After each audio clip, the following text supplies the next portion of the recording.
As a kid, I thought Alice Cooper was cool. So it's cool. I did one single with Alice Cooper. Was he there? He was not there. Oh, that would have been really cool. And you know, it's funny because I tell the story and they're like, oh my God, how was he? And I was like, dude, he wasn't even in the States. Right. It's like this is a bunch of guys like in a room figuring out a song for Alice Cooper. Of course. That's just how it works. Yeah.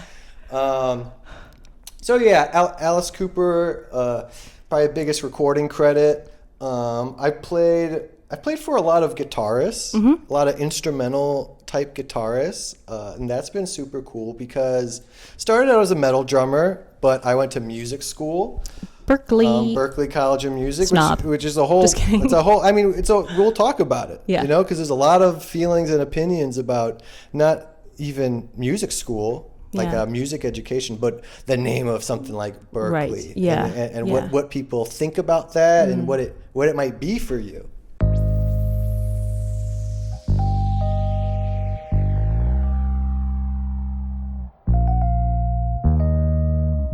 Hi, I'm Madeline Rosene, and welcome back to another episode of Seen and Heard. I'm here today with Jake Dick, drummer extraordinaire, friend, and fellow Ohioan. Hi, Jake. How you doing? Doing really well. That's great. So, Jake, tell us a little bit about, I guess, your story, but also first, like the bullet points of what you're doing and who you are. I'm a drummer. Yes. I'm a drummer. I play drums. I've been playing drums for like 17 or so, whatever 1331 is. Got it. I'm not going to do that math quickly in my head as I'm talking. Started playing drums because of bands like Slipknot, metal. I was a metal guy in Ohio. And metal's a great thing in Ohio. It's a beautiful thing. We've got some good metal bands from Ohio. It's just the whole vibe of Ohio. Unless there's a lot of bad parts of Ohio, but something beautiful about Ohio is that it's dark and it's industrial. Yes. And it's cold. And it builds character. And it builds a lot of character. That if you don't grow up there, going to there is pretty rough. It's pretty bleak. Yes. But being born there and birthed there, that's it's what it's all about. Now you're in LA, and LA is a lot dirtier than it is in Ohio. That's for sure. It's pretty pristine in Ohio. Yeah, no, it's beautiful. Yeah. So you gotta pick your poison at times. Yeah. But drums, right? Started drums in Ohio. The journey to out here, we'll get into that, whatever. But accomplishments here, I like to work in the studio. I found that doing sessions is super cool. You do that by being linked up with producers. I work with a really cool producer named Eric Emery, who you also know. Fellow Ohioan. And artists come to him to record their songs.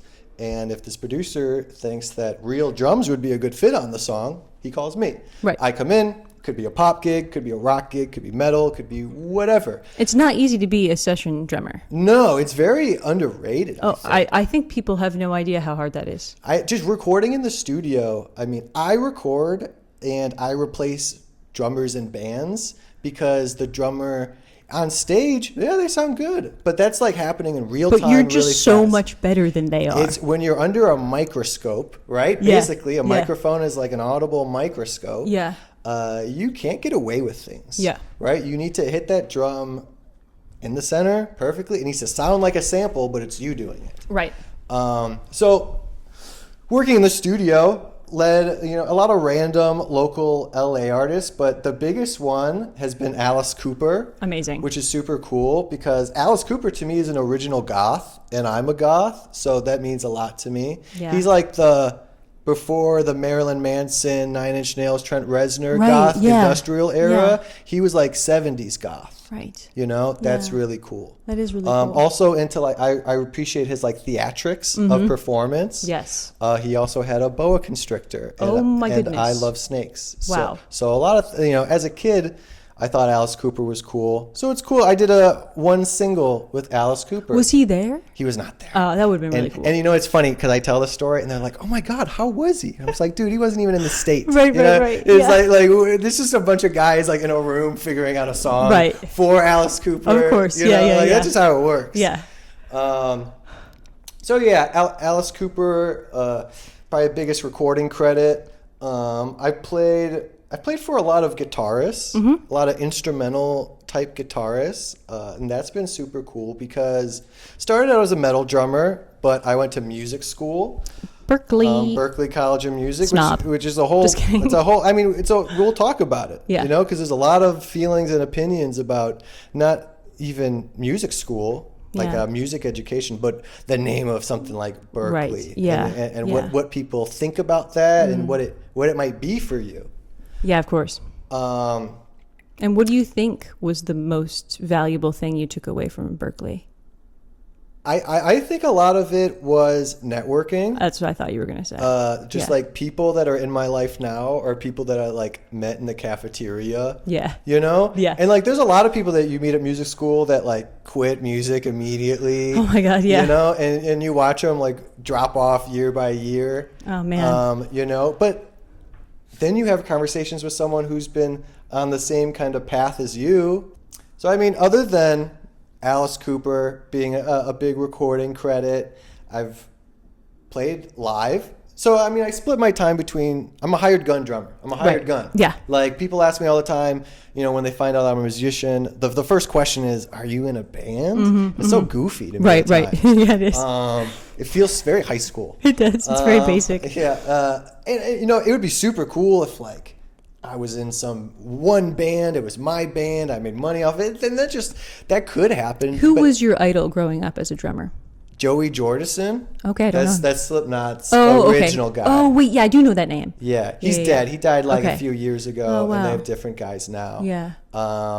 Yeah, I mean, like him growing up, seeing there's a DVD, a live Slipknot performance called Disaster Pieces. Okay. It's like from 2002. They play like a live performance, and that's the video that like changed my life. Amazing. Of like seeing that and being like, that's maybe like 12 or 13 when I saw it. And what was it about him? Like just his skill level and proficiency, or? Yeah, I mean, he was crazy fast. Yeah. We have similar body types. So Okay, just like yeah. a skinny white guy with long He dark looks hair. like me. Yeah. Seeing like a smaller dude. I mean, being a smaller dude, like physical act. I've always been athletic and agile, but as you get older, strength. Yes. You know, it kind of comes into life. And it was a good thing of seeing like someone who maybe didn't have strength but had immense power. Yes. You know? Oh yeah, isn't that cool? You know, it's just like like can we bench a lot? No, Yeah. but like we're faster Yeah. and like we can like we can move our bodies in ways that like people can't do. Yeah. That was cool. Yeah. Like that physical aspect, but not it be like a feat of strength. Yeah. That's very intriguing. Yeah. It's So like when I see those like little women who have these powerful voices, and I'm like, that's strength, you know? Yeah. And it's surprising too.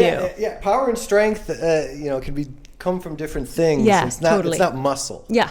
You know? 100%. So that's what got me into it. Being in LA, you know, metal guy, went to music school. Learned all about, you know, jazz and funk and Latin music. In music school, I took a summer and went to Ghana, West Africa. Wow. You know, and you combined like a metal background with jazz fusion techniques, and then you are always on a quest to just find yourself as well, yeah. along with obtaining skills and kind of picking from things year by year.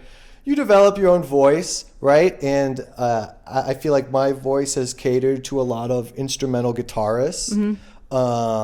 Being that a lot of people that are guitarists might write their own, you know, compositions, and then they need to find a drummer. Yeah. Right? So I'm not in a band, but maybe for this tour, maybe for just this show, like they need a guy. I come in, I do the stuff. I played for guitarist Nick Johnston. He's a Canadian guitarist, probably the best musician I've like played with and been asked to play with. Okay. Just like anyone into guitar should know who Nick Johnston is. Nice. Just a beautiful sound and a really, really awesome guy. I did a U.S. and Canadian tour with him. Amazing. And I was like playing parts off of an album that a drummer I really looked up to, Benny Greb, recorded the parts. How cool. And like when I was practicing for the gig, I got like sent like the multi tracks from like the session, and like the folder was named like tracks for the other drummer. I thought that was really cool. You know, get you in your quest. I mean, that's like one of the things where you're like, oh, I'm self-realizing I'm doing my dream right now. Yeah, in your quest, you get closer to these things, and you're probably closer than you think. Yeah. Right? I believe that I'm always one person away to everything I ever wanted. That's beautiful. Yeah. I love that. Because it's true. It is. You know, you'll meet one person, but that one person like knows some guy or some woman and something that is aligned with something you've been thinking about, and it's like you're always just one person away from maybe that thing that you've been looking for. Yeah. Which is intriguing. And not in like an opportunistic way at all. It's like a very like just organic, like here in LA, like people want to collaborate. They want to know you. They want to know what you're doing and what you're working on. And I think that's one of the most beautiful things about being here is that we all kind of support each other in a way. Totally. I mean, except for the douchebags. Yeah. It's great because you moved to LA, and you know, maybe you grew up in Ohio and you felt like I can't really express, you know. Just I'm so glad you brought that up. This isn't really the space that I feel like I should be in. When did you notice that? Teenage years, 15 to 16-ish. Yeah. I wanted to go to Ohio State University and be a zoologist. Oh my God, how cool. And because I'm obsessed with reptiles. Okay. And I wanted to be like a reptile zookeeper, a herpetologist. Okay. And I mean, biology and reading books were really hard as a kid. So and you need a good GPA from high school to get Did you have OSU. Mr. Mogus at Revere? That actually sounds pretty. He did marine biology. Yeah, there was this dude, Mr. Swan. Never had him. That dude was a fucking genius, and he chain smoked cigarettes in his car during the breaks, and he would come back reeking of cigarettes. Oh my God. And I got like an A in his chemistry class because he was a brilliant teacher, and he was someone who, when they're talking, you want to listen to them. Yes, isn't that amazing? The difference that makes. Yeah, because something about him are like, okay, I respect you. Yeah. There's a huge respect. Element. Yeah, element to it. And I mean, I struggled in high school. I mean, solid C's and some B's and some D's. Yeah. You know, so that's why like the normal college thing started getting a little flickery. Yeah. You know, it wasn't too like, because that's the plan that everyone feeds you to do. You go to high school and you get good grades, so you go to get a good college, and once you get a good college, you get a good job, and then once you get a good job, you can have a family. Yeah. You know, it's just like you're planning way too much, and it's like the expectation actually like holds you back. I think sometimes. Oh, it absolutely does. I mean, all these false narratives that we tell ourselves and that other people tell us. We got to learn for ourselves. There's so many paths you can take. Yeah, we got to learn for ourselves. Yeah. So I started realizing that maybe normal college wasn't the thing. I didn't know if I wanted to just like not go to college and play music. But then I did get a thing in the mail from Berklee College of Music about a 5-week summer program. 5-week. They call it 5-week. Yeah. I didn't go to 5-week. Okay. But it was my like, wait, there's a school that I can go to, and I can study like jazz drumming, and I can like study Latin drumming and funk and rock. Did you like jazz back then? Yeah. So, I mean, ever since I started playing drums, and I think this is super important, I didn't learn drums on my own. Okay. I always studied with someone. I was really fortunate, and I had a good friend in middle school who was taking drum lessons. He was like first chair, you know, middle school. Who was it? Chris Chambers. Don't know him. Yeah. Okay. And he was like the drummer of school. Nice. And I was buddies with him. And then this was during me like figuring out Slipknot. And then I was into drums. So he gave me his teacher's card. Oh, nice. Right? Yeah. And it was this dude, Tom.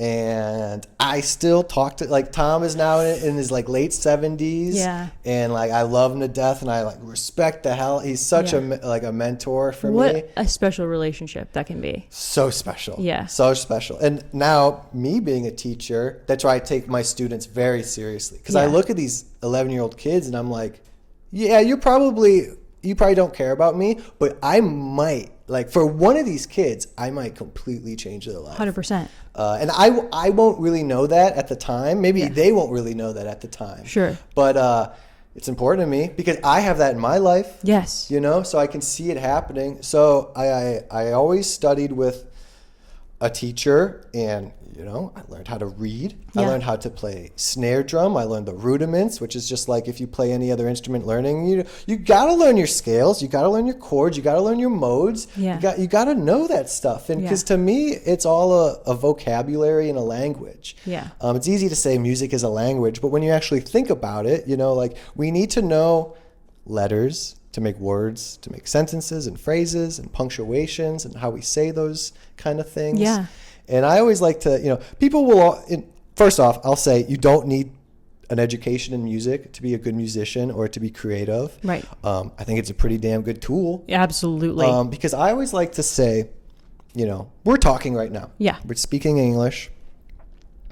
And it might seem to us that we know the language. But if you gave me like a note or something, or like when I got here today, if you said like, hey, give me 10 minutes, you know, I'm still getting ready. And I didn't know what that meant. Like that's a big deal. It's a big deal.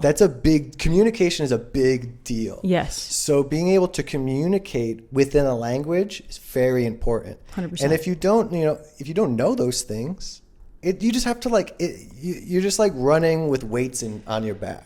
Where you just could be flowing more freely. And I just think the knowledge of anything you're doing. So as a drummer, you know, you got to know rudiments and rhythms and patterns and styles. We do styles. Right. You know, what jazz feels like, what funk feels like, what a Latin style is. Getting into like what is the difference between Cuban music and Brazilian music or African music or anything, you know. As a singer, piano player, guitarist, whatever, a melodic world, you should know the notes that you're dealing with. You should know the progressions you're dealing with, just because it'll just help the bigger picture. And you can communicate with your people a little more clear. So I always use the analogy of like, if you couldn't read or write, if you looked at a sign that said stop, but you didn't know what that meant nothing to you, like, you're missing so much of the language if you can't read or write. Yes, it's true. We call them illiterate. Right. You know, we like shun you if you can't, in a way. So it's like, you know, we see the importance. Yes. I believe that same importance can be brought over to music, but at the end of the day, it's all just a tool. I think music education is a tool that has helped me find my voice clearly. And it shows you the options. Not just what you like, but what maybe isn't for you. So, question. You are obviously doing drumming full time and teaching, right? Correct. So, what does your day look like? It depends on the day. Okay, yeah. It depends. Love that. It depends. Which is great. Yeah, isn't that great? Which is great. Every day's an adventure. Yeah, I mean, I teach, so we'll go through like the tiers of like what I do, because like things happen at different schedules. Teaching, I have my own private students. I used to work for a school. Okay. And I used to work for a music school here in the Valley. And I realized over time that they're just a bad agent. Oh no! They're just a really bad agent manager. Yeah. You know, if the family is paying $96 for an hour, and I'm getting 30. Ooh, no. You know, like I'm just getting ripped off by my agent. Yeah, it sucks. You know. Yeah. And I basically was in a really bad relationship with a school. Yeah. And I just saw them not respecting my value whatsoever. Right. But of course, when you walk into the door, they have a big sign that says, "We proudly have teachers from Berklee College of Music." Yeah. You know, and you'll pay me $30 an hour, and I can go down. Like, isn't In-N-Out starting at like $22 an hour? Yeah. So I literally had the conversation with like the owner of the school, because like the sign was like a U-Haul sign that said like $20 an hour, and I was like, "Do you really think I'm worth $10 more from a U-Haul worker?" Right. You know? It's and crazy. It's like they have nothing to say. No, they don't. You know, and I just realized, you know, luckily my mother has always been very independent and like self-employed. Yeah. She was a very big role model of me to be my own boss. Yeah. Don't like, okay, you don't like your boss? Fuck your boss. Yeah. Be your own boss. Yes. You know? Totally. And that's very scary, but that gives you all the power in the world. Yeah. Right? So I left the school. And I just have my own kids now. And I usually go to their house. Nice. Right? A big thing about, especially, okay, LA is very busy. Yes. Right? This could be different. I mean, I always grew up going to my teacher. Mm-hmm. But here in LA, it's busy. Kids are right? spoiled. No, I'm just kidding. And kids are spoiled. Yeah, kids are spoiled. Kids are spoiled. Oh. Everyone's spoiled. The Yeah, parents are that's true. spoiled. Yeah. The kids are spoiled. But you love your kids. Yeah. All of them. All of them. Yeah. All of them. All of you. Yeah, none of them give me stress or, talk back to me. And why do kids talk back to me? Like, kids these days, man. Imagine. It's fucking wild the things I hear LA kids say. Oh, I don't want to know. And I'm just like, goes back to, I'm glad I grew up in the 90s in Ohio. Yeah. And I rode my bike to Amen. the creek and I caught frogs. Yep. And mom was just like, Jake's must be down at the creek somewhere. Yeah. 100%. Kids get a little much these days. Yeah. But I mean, I go to people's houses because mom's cooking dinner and the other sibling, dad took to soccer practice. So it's like I give a value to going to you. Yeah. I can also charge a pretty good price. Right. So I mean, I only have 10 students. Yeah. Oh, that's lovely. And I teach between the hours of 4 and 8. Okay. Kids are out of, Yeah. after school. Perfect. Before bedtime. Yeah. So I've been doing that most weekdays. Like right now, Mondays and Wednesdays are my busy days. I did a lesson this morning at my studio. Mm-hmm. I have a student who's like 34, super cool. He comes to my place Nice. Once a week, but I usually go out.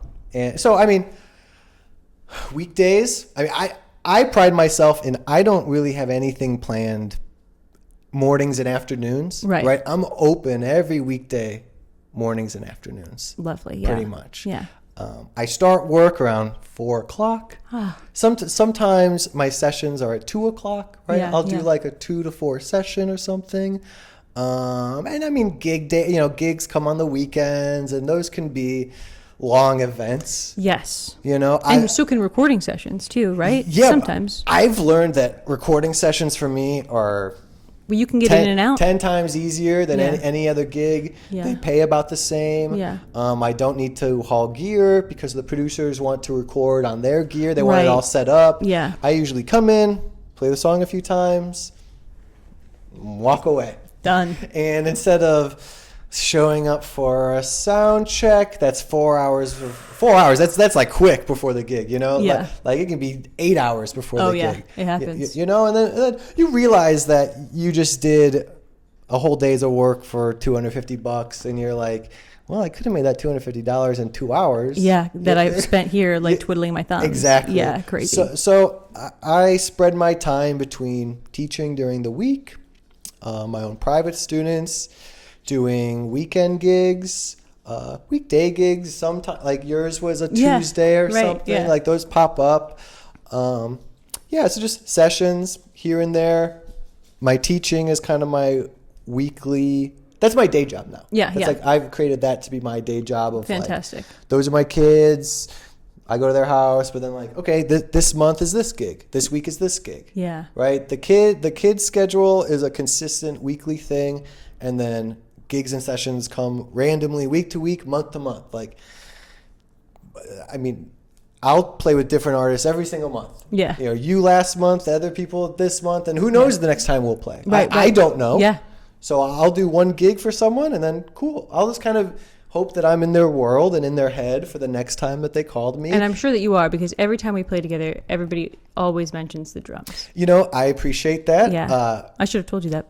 That's okay. I'll tell you this. Recently, for the first time in my playing career, I agreed to a gig for an artist, and then I was not getting along with her, and I had to tell her, you make me feel uncomfortable, and I'm not going to play this gig in a few weeks. Oh my God. And that was a very fucked up experience for me to do. I'm so sorry. Because I hate confrontation. So I can't even imagine having to do that. I realized in this moment that as a musician, if you're serious about it, you definitely like do what you got to do to make it happen. Yeah. Right?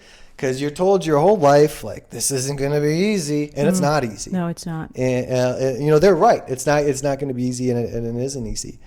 So we kind of just like suck it up. We might put other things way before how we feel. Yeah. Right. Just kind of like, you just shut up and do the gig. Yeah. Like, all right. Like, because at first you're like, oh my God, I'm making $250 from playing drums today. Like, that's crazy. I mean, I had a gig with an artist, and I played with her last fall. Okay. I did a gig with her last fall. And how was that? It was okay. Okay. We did it. It was a gig where I got a call on a Wednesday for the gig on Friday. Okay.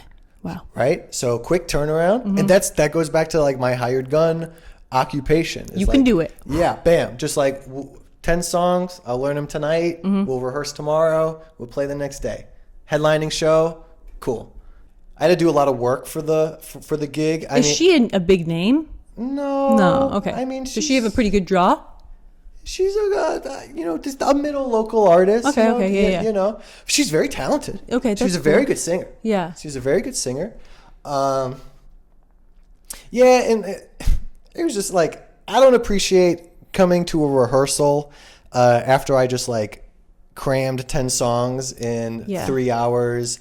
And I'm also, for some reason, drummers have become like the sound guy as well. Really? Well, it's just like, hey, we have tracks, and like I have wireless in-ears. Oh, right, so of like course. you're Yeah, gonna do yeah. my wireless in-ear setup for me. Of course. And I'm like, what are you talking about? Yeah. Like, and that all falls under like, we're just going to pay you for drums. Yeah. It's just like, you can pay me my drum rate, and then you could pay me an additional sound guy rate. Yeah, sure. And Yeah. they don't understand that at all, because they No. think I'm just like hitting a space. I'm running the show. You're Yeah. playing music director at that point. Yeah, 100%. So, I mean, that's fine for some gigs. I understand. I play tracks as a drummer for a lot of gigs. But I was just running around doing a lot of stuff for this artist. The gig went well, and I said, cool. I'm probably not going to hear from her again. Yeah. Like, that was a one and done. But then she hit me up again. Even though the gig was like, it was okay, I said, like, let's go forward with this. Yeah. I'm always trying to work on myself as a person. Yeah. Not trying to be like, I didn't really like her the last time, so fuck her now. Right. Second chances are Yeah, good. just hey, let's see how this goes. Yeah, maybe it was an off time. Totally. So, I mean, it was going very well, and I think we were really open about a lot of stuff, and just kind of like getting it together. But then, as I said, she was asking me to do some things that I felt were outside of my responsibility as a fill-in sub drummer. Yeah. Okay. And a sub, exactly. I'm a sub. Exactly. And I'm learning to say no. I love that. And I'm so glad that you're like in a dope place where you can do that. You got it. You just got to pick your battles with it, for sure. And I mean, I told her, no, I don't think this is my responsibility to do this. I'm not gonna do this. Yeah. And then I got a very aggravated call from her. Yeah. Yeah. And she told me that she's even paying me a little more than her original drummer. Oh, imagine. A whopping $300 over $250. Wow. And that would qualify for me to do anything she wants me to do. Oh my gosh. And after that conversation, I had the realization that maybe I've done anything it will take to get the gig. Because I've always wanted to be this professional musician. Yeah. And maybe that's hurt me. Yeah. Maybe that's really hurt me in a lot of Or scenarios. maybe it's just time for it to end. Absolutely. Because I think we all kind of go through that, right? I'm growing. Yeah. I'm growing up. Yeah. I'm growing up a little bit. Right. And maybe 5 years ago or more or less, getting paid $300 for a day's worth of work might be awesome. Yeah. Because maybe I was making $150 not playing drums. Yeah. So now paying $300 playing drums is like amazing. Right. But everything is always shifting and everything is always relative. So I just told her, hey, you made me feel, I rehearsed it. Because I'm not going to, I don't want to blame her for it. I don't want to, of course. You did, that's how whatever. I don't want to start anything. I said, you made me feel uncomfortable. Yeah. Right? And I don't want to play for you. Yeah. Like I just don't want to play for you. Yeah, good. The way that you made me feel. Yeah. Our feelings are important, and you know what? It can throw off the rest of the gig if you don't do that. I've learned that I do not put my best self forward if I do not like if there's anything wrong. Yeah. So I'm not going to give a great product if I'm not in. Oh, I feel that. You know? Yeah. So you must really like me because you always do a great job. Exactly. Thank you.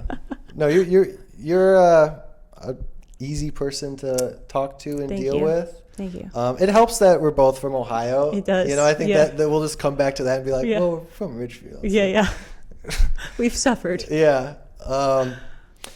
Just, you know, I'm 31 now, and that's not old, but it's older than I used to be. Yeah. And I'm just looking at my priorities, and although I'm not made in the shade financially, where I'm just like, I don't need these gigs anymore. Right. But I know that I'm not going to take the gig if it's going to piss me off. Right. Like if that gig was $3,000 instead of $300, then you say, okay, let's just shut the fuck up and let's just let her ramble, and then we'll take the $3,000 and then we'll never talk to her again. Yeah, exactly. Right? Yeah. But when we're talking about I'm doing this for how much? Yeah. You go, no, I'm hurting over this. Yeah. I don't want to do that. Yeah. So you just have you had any experiences like that with sessions, or have most of your negative experiences been with gigs? Gigs. Yeah. Yeah. Sessions are no drama. There's you can't have it. Yeah. It's that just doesn't exist. Right. The only tension that are in sessions is communication. Yeah. When the artist can't communicate what they want out of me. Yeah. And then me and the producer are running in circles trying to figure that out. Yeah. Because they're saying I want a new color, and then we go, is it yellow? And they go, I don't know. I'm like, well, is it purple? I don't know. And then you're like, all right, well, we'll just keep naming off colors until you pick one, until you say something. Yeah.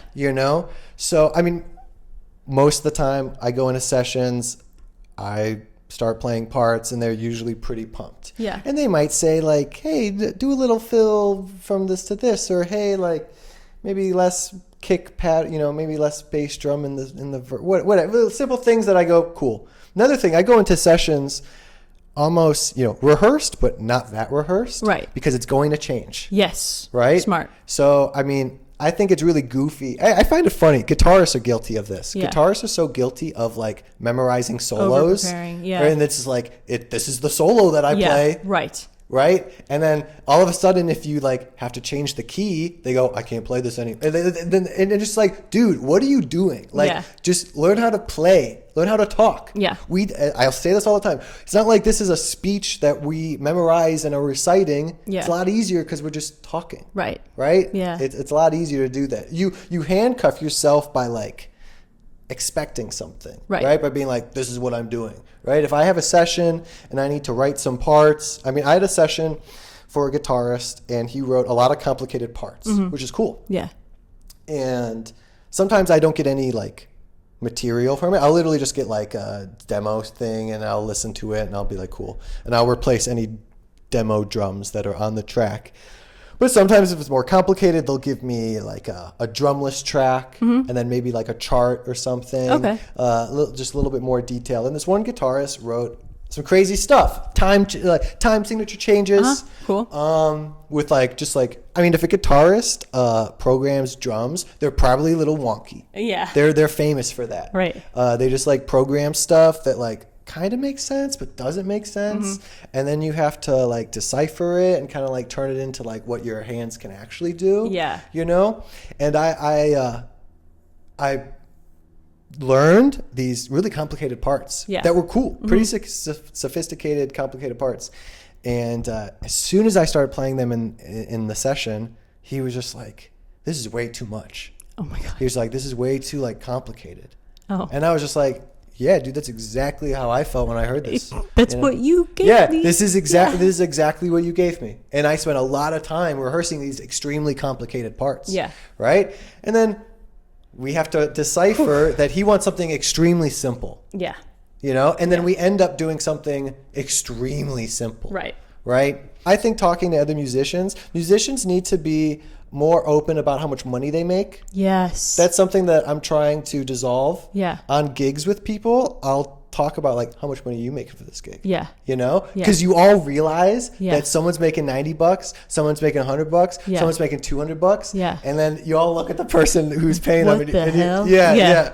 I'm trying to really open that up. Yeah. Of like, because I think if we all have an idea of what we could be getting paid, we could like nudge it in the right direction. Yeah. If we're in the dark about Yeah. how much we're getting paid, we'll always be in a dark. It's hard though, like when you're working with like North Hollywood artists, right? Like maybe that girl, you know, like she probably isn't probably getting paid that much for that gig. Nope. And so she probably doesn't have a big budget. But it's like also it's like if you don't have enough to pay, then what are you gonna do? Yeah, I mean it's tough. Yeah, I don't know. it's tough. I don't know Exactly. what to- Yeah, that's why I know. I don't have my own band. Yeah. You know, that's it's why- expensive. It's expensive. Like, Yeah. I don't want to do that. Yeah. Or you're all in it together and it's not like your face of the band. Yeah, and then you get roped up to those things where people meet you and then quickly tell you that they're your family, and then they're like, "Wait a second, you want money for this? I Yeah. thought we were a family." And then Yeah. then I go, "I'm not stupid like Yeah. you think I am." Yeah. You know, I know what you're doing. Right. You know, and there's also there's a reason that I play drums and make money for it, and you're working at a restaurant. Yeah. Because you're just like, let's just do this for fun. Yeah. And I'm there being like, all right, so if we shoot this music video, how much do I get for it? Right. You know, I'm not gonna pay for the music video. That's No, crazy. No. That's essentially what you're doing with your time. Yeah, you pay me to Yeah. be in the music video. Yeah, Like, yeah. Don't switch this on me Yeah. because we're friends all of a sudden. Unless you're really, Yeah. really hankering for Yeah. an IMDb Yeah. credit. And I mean, you know, there's certain things that if you see it, I mean, you just have to see the value. Yeah. If you think it's valuable enough that like I want to be a part of this, Yeah. then do it for free. Right, sure. Right? You just got to use your judgment, right? Yeah. I mean, that's what it comes down to, I guess. And you have very good judgment. I try to. Yeah, it sounds like you do. So advice. What advice can we I think talk we should about talk as about a, advice. as a Yeah, musician? definitely for all the youngsters or the 38-year-olds who are starting to drum or decide they want to be a famous drummer. Just music. 38-year-olds, that's the cutoff, by the way. You Because can't do it after. even if it's like, most people aren't drummers and most people have no idea anything about drums. Yeah. So don't like check out and think that none of this applies to you. Right. Because really the drums are like nothing. I haven't said anything about drums, Yeah, to be honest. that's true. It's just Yeah. like about like music and relationships. I was actually going to ask you, like, what do you think is the most complicated genre for drums? Is it metal or is it jazz? Jazz. Is it jazz? That's what I thought. Yeah, I mean, I grew up listening to like 20s, 30s, and 40s jazz like my whole life. So I mean, I think love it. Metal is very two-dimensional. yeah, It's it's fast though, sometimes. Metal is like a skyscraper. Yeah, Right? It's just like one thing in one column all the way up. yeah, Where, you know, having like a whole foundational mansion might Yeah. be a little cooler, I think, Right. to do everything. Yeah. But, I mean, advice, I like to talk about how to be creative, okay, right? Because I can only speak from how I feel about being creative, but people sometimes think that being creative is like an on or off switch, that it's not something you could practice, and I disagree with that.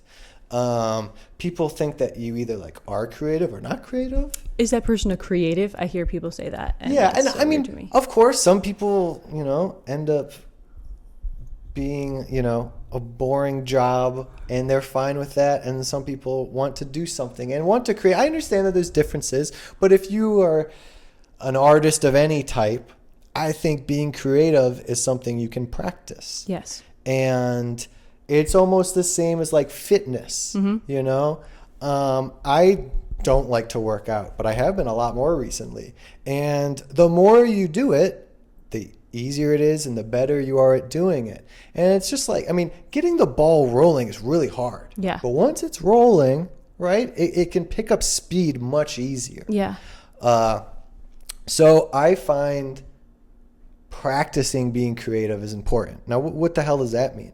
I mean, it means like you got to do the thing that you're trying to do and be completely fine with sucking. Yeah. Like writing music and having it not be good. Right. You know? Yes. You You have. Well, I mean, I think you also have to kind of have that compulsion too.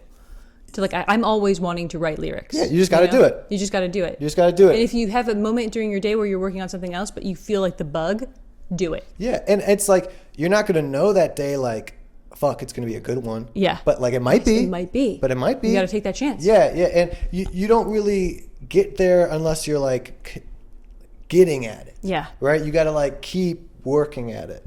And along with all my drum stuff, I write all my actual personal music on analog synthesizers. Like Moog or? Moog. Oh yeah, Moog. I always say that wrong. That's great. Let's talk about that. Yeah. Everyone calls it Moog, Yeah, right? yeah. It's Moog. Okay. The man Bob Moog. Bob Moog. Bob Moog. And Moog synthesizers are some of the most beautiful instruments ever. I do have a few Moogs. Yeah. And Moog is kind of the brand that I saw in synthesizers and I went, whoa, that's the sound. Yeah. That's the sound. Yeah. There's a lot of I other love the sound. Oh, they're crazy. Yeah. I have a Moog Sub 37, Mother 32, Minotaur, and DFAM. Wow.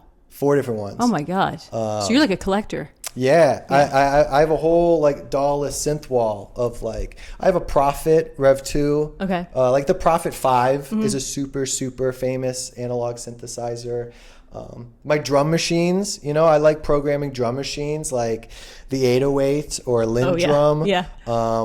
That's super, super, super cool. So like I sit and I write electronic music, not on a computer, right? Which is what everyone does. Like, like people don't realize that you actually don't need a computer necessarily to write electronic music. You don't need a computer to write music. Yeah. So, the computer's not an instrument. Yeah. It's not like that's honestly what kind of started my quest as a live electronic artist. Yeah. Is because I think most electronic music is bullshit. Yeah, of course. And I think, I say this, you don't just end up playing the trumpet. Like you're not just like a good trumpet. Like playing the trumpet takes so much. Playing a horn instrument, like like just to get a sound out of a trumpet or a violin or something, it takes years. Years. Electronic music on a computer takes nothing. Absolutely nothing. And I think it produces so much garbage, right? So you're not an Odessa fan? I don't even know what that is. Okay. I'm assuming it's like normal electronic music. It's very like culty electronic music. Yeah. Like great electronic music is Aphex Twin. Mm-hmm. Oh yeah. Aphex Twin is fucking crazy. Yeah. And like he sent me down a hole of like he was doing DAW-less rigs in the late 80s and 90s. Yeah. But then you can still see him at like Coachella in 2023. Yeah. And like I watch that YouTube video all the time and it's crazy. I would say sometimes there's electronic artists that surprise me, like our mainstream ones that they're doing something a little different. Where it's like, okay, I see the creativity in that. I see what you did. That's a little innovative. Like maybe it's the samples they use. It's a combination of a lot of things. Sure, but I completely agree, and I constantly find myself rolling my eyes about it, and I have to watch myself, especially in LA. I think the saddest thing is sometimes when I'm playing electronic music, people see me doing it and they go, "Oh, it's like a DJ." And I'm like, what is like, I was like, okay, do you know, like, okay, let's think. A DJ used to just play like vinyl records and mix them. Yeah. So like literally, do you know that a DJ plays music? They don't create music. They create mixes, but it's like, we're not That's really hard we're not because creating people music. are starting to think that DJing is like playing an instrument. We play a show and it's literally karaoke. Yeah. It's a singer playing along to tracks. Yeah. And I go, why are we at a karaoke bar right now? Oh, dude. I thought this was a live musical performance. Yeah, because it's like, if your voice is your instrument, right? Like, that's amazing. I love that. But like, if it's a live performance, I want to see the action. I'm not going to play a show and just have me playing drums over tracks. That's a drum clinic. Yeah. That's called a master class. That's called a clinic. Yeah. That's called a YouTube video. Right. That's what you do on YouTube. That's called a play along. Yeah. That's not a live performance. No. So cut that shit out, vocalists. Stop it. Yeah. But electronic music has allowed me to get away from drums and be creative. We'll get back to the creative process. Yes. I sit and not only do I make music, but I make the sounds. Yeah. The thing about analog synthesizers there's a zillion knobs on them. Already sounds. Well, it's just like you have to create the sound. Yeah. A lot of them, there's no banks. Yeah. It's not like we go, I want bank 5, preset 15. Yeah. Because You know? I'm saying those already exist. Yeah. Yeah. And this is just like, all right, we need to like open the filter a little bit more. I don't want I want a little bit decay, no attack, you know? It's like you shape the sound. Yeah. I would love to experiment with that. If Totally. I ever come over, that would be really fun. Yeah, to do. I'll have you over. And Yeah. I love bringing other musicians to my home studio synth room and just being like, let's just play. Yeah. And I love hearing other people's musical voice through these instruments. Yeah. Because they have a lot of different ideas. Right. So I sit and I not only make the patches, make the sounds, but also then write the parts. I'm writing a bass line with some sort of lead, with some sort of rhythm. I'm conducting the orchestra. I'm writing the orchestra in real time. And sometimes I do that for hours and it's just for me. And then I turn it off and I go, okay. That was an okay one. Yeah. And then sometimes I'm just ripping it. Yeah. And it's amazing. Yeah. And I don't think that those crazy in the zone moments ever will come unless you're just like, all right, we got to work on it today. All right, we got to work on it today. Yeah. It's just like if you have a big game on Saturday, you probably want to like train throughout the week. Yeah. Right? But if you just like don't do anything and then you just think you're going to play the game. Oh shit, I watched TV the whole week. Yeah, it's just like you got to keep the machine oiled. Yes. I'm a machine. I want this to be like well oiled all the time. Yeah. So I think practicing your art, regardless of like the outcome, is important. Now, I think I will say this creative practice is not the same as mundane practice, which is like drill practice, which is vital. Yeah. You need to do drills. Oh yeah. As in like, it's your scales, it's your modes, it's your whatever. You gotta do the drills. Yeah. Because in the game, things are happening so fast. You don't have time to think, okay, he's passing it to me. He's going to run this way. And I'm going to throw it. You just got to go. Yeah. Right? Yeah. So the muscle memory has to be there. That comes from drills. Yeah. Right? But then after you practice the drills, you practice what we can, you play the exhibition. Right? At the end of practice, you go, okay, we're 10 minutes of exhibition. And from there, you know, you start to put all this together. Yeah. So I think whatever you're doing creatively, painting, cooking, practicing an instrument, you're very right. disciplined. You got to be disciplined. Yeah. And you are. And like, I think that's like an inspiring thing to see. Thank you. Yeah. Definitely. I definitely have like old school values of like respect and discipline. Because of Ohio. Because of Ohio. And I think being on like the cusp of technology, of like not growing up with cell phones or like screens. Well, we had cell phones. I remember when my mom got a cell phone, and it's not So like, do I. and it's not like, So do and it's I. not like it was an iPhone. Yeah, no, of course not. You know what I mean? Yeah. It's like that was different. We called it the little red phone. Yeah, it's like a little like a Nokia. Yeah, it's Remember like that company? It was those things. So it's like, I mean, we saw the internet come up. We saw social media come up. We have a totally different perspective. Yeah, instead of it just like being here. Yeah. Like TV was always here for us. Yeah. We didn't see the TV come into our life and we're like, holy fuck, this is crazy. Yeah. You know? Yeah. We were just born with the TV. Right. So I think the next thing is like all this kind of deeper world that we're getting into. Yeah. So I do still try to hold on to my discipline, respect themes. And I still try to practice a lot. Yeah. And I mean, it's more about, I use the same concepts from my music. It's just my life now for me, just bettering me. How can I just like make me be better? Yes. Right. I'd love to hear that. Yeah. Just like that goes into just relationships, you know, practicing saying no. Yeah. Not only saying no, but try to say no without being an asshole. Yeah. Right. Yeah. How to casually disagree. Yeah. Right? I think that we have an extreme problem with disagreeing. Yeah. That we think that a disagreement is bad. Yeah. Or that it makes you bad. Disagreements are not bad. Yeah, exactly. That just means this is this thing and you think this thing and that's it. You know? I think most people are like, disagree, you're done. Yeah. Right? And that to me is very selfish and ignorant. Yeah. I actually try to listen to people that I don't agree with. Oh, so do I. I Sometimes I'll turn on the news stations that I don't agree with. The news station. I listen to many news stations. So do I. Yeah, I think it's important because I also notice I get fed different news when I'm in Ohio. Oh, of course. Than when I get fed. I get so much news about Los Angeles when I'm in Ohio. I get no news about Los Angeles when I'm here. Isn't that weird? Let me run this by you. Yeah. I've always felt that. When I'm in Los Angeles, I'm a conservative, and when I'm in Ohio, I'm a liberal.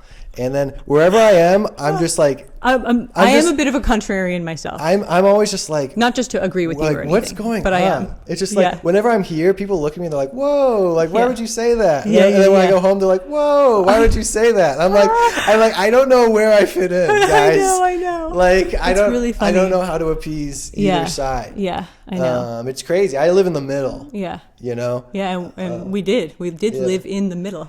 So it's just interesting perspectives. It is, yeah. It's interesting perspectives, and I believe that you have to respect other people's beliefs because it's just like I would want them to respect me. Yeah, and I would want them to tell me the truth if they disagreed with me. That's cool. Because it might change my mind. Who knows? That's cool. I mean, like, I want people to allow me to make music and do my own thing. Just like if you want to do your own thing that I disagree with, go ahead. Yeah.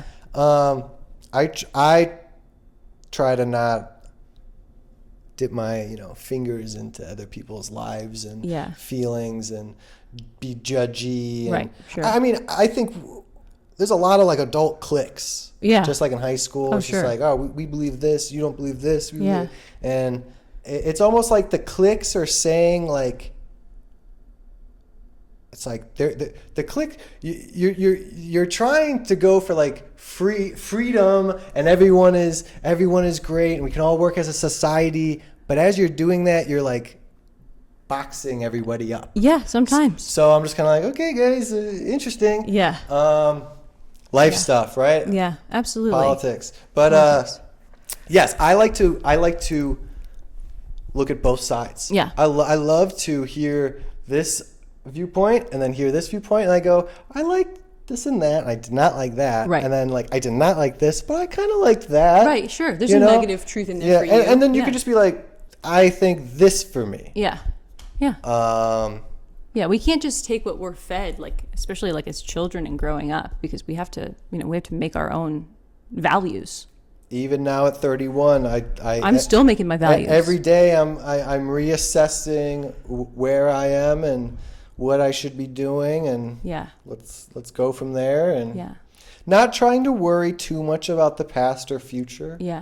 I feel like a lot of present moments get tarnished by future predictions. Absolutely, that's what creates anxiety, right? I mean, I don't think that you should ignore the future. And just like let your life crumble in front of you. That's not what I'm talking about. But I think that if you're always looking over there, if you're always like that apartment over there. That apartment over there. That apartment over there. It could be better than this one. I mean, you're never going to be like, this is a pretty cool apartment. Yeah, no, the grass is always greener.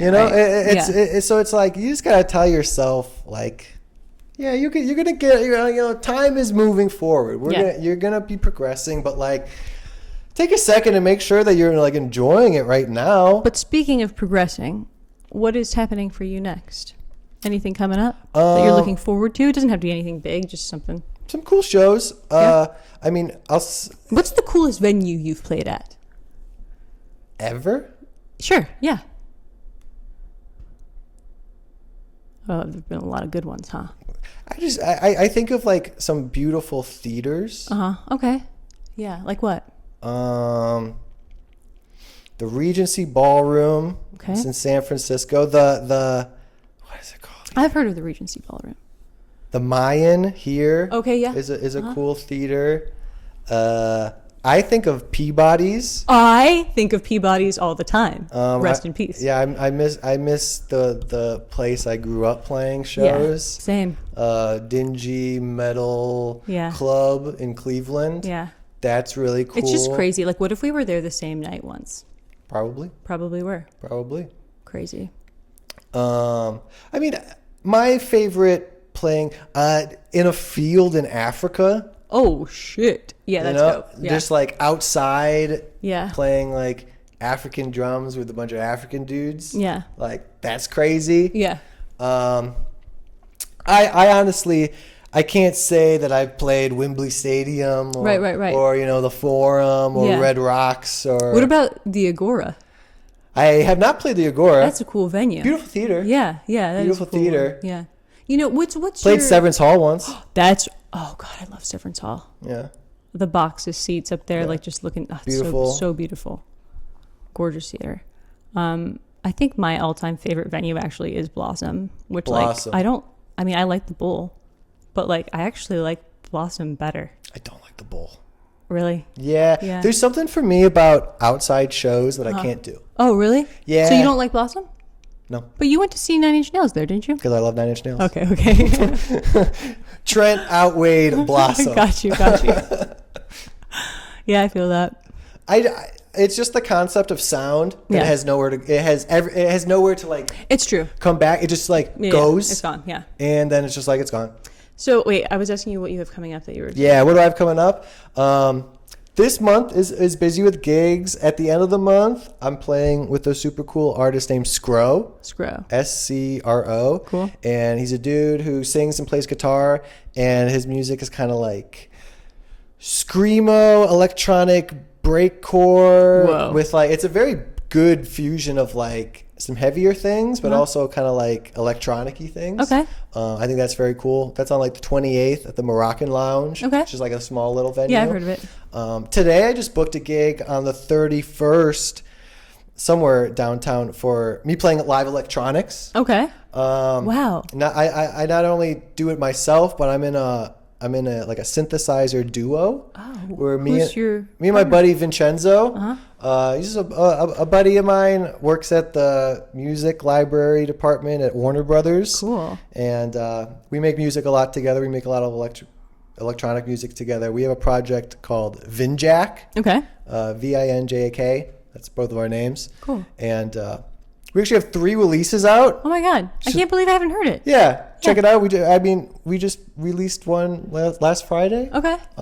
Just like synthesizer EPs, and they're all of the music that we create is created improvisationally, where we just like hang out one night, we write together, and some nights it's great, and some nights it's not. But some nights we write together, and it's an entire album. Sure. Right? Oh, yeah. And then we kind of like cut it a little bit, trim the fat, cut it into, okay, I think this is track 1, 2, 3, 4, 5, 6, whatever. And bam, that's a release. Yeah. But like those releases don't come unless like you keep it up. Yeah. Right? So Yeah. that goes back to the just like always practicing being creative leads you to do these actual things. Like you want to write an album, right? You can write an album a lot easier if you're just always trying to be creative. Oh my gosh. You get with a buddy, it's good one night, bam, you just wrote half an hour worth of music. Oh yeah. Just like that. And some nights are off, some nights are great. Exactly.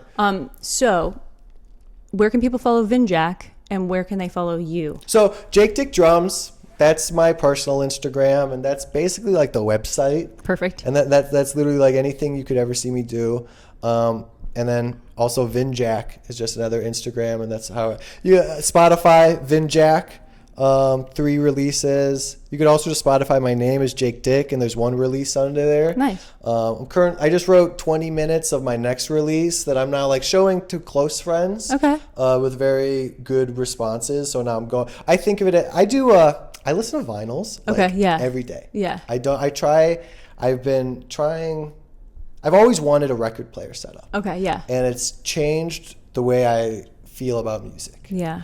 Because you have to go get the record. I know, you have to turn it over. and It's you a have whole process. You have to look at it, and It is a very mindful practice. yes, I love it. I'm obsessed with it. Did you drink this water? A little bit of it. You can Can I have have some. some? Thank you. So I'm listening to albums, and I'm seeing that like that side A makes sense, Yeah. and then side B makes sense. Yeah. Isn't that so cool? You It's know? so curated. Yeah, it's very intentional and Yeah. smart. Yeah. So I wrote my side A. It's good. 21 minutes. Now I'm on to side B. Amazing. So I split the time between doing the work stuff, which is teaching or gigging, and I'm also playing hired gun, where I'm playing drums for other people, But then I'm also just writing electronic music for myself and within a duo group. Amazing. And yeah, at the end of the month, the 28th, I'll play with Scro in LA, and the 30th somewhere. I just got asked today, so I don't know where it is. Hell yeah, dude. But I said I'm available for the 31st. Thank you for doing this, and thank you for inspiring everybody and just telling your story. And yeah, thank you for listening. Just practice and be true to yourself and just work on yourself. Hell yeah. Just work on it. It's like, it's not easy. It's not easy. It's not easy, but it's you got to do it. And the payoff is good. Yeah, hopefully. Yeah. Thanks, Jake. See ya.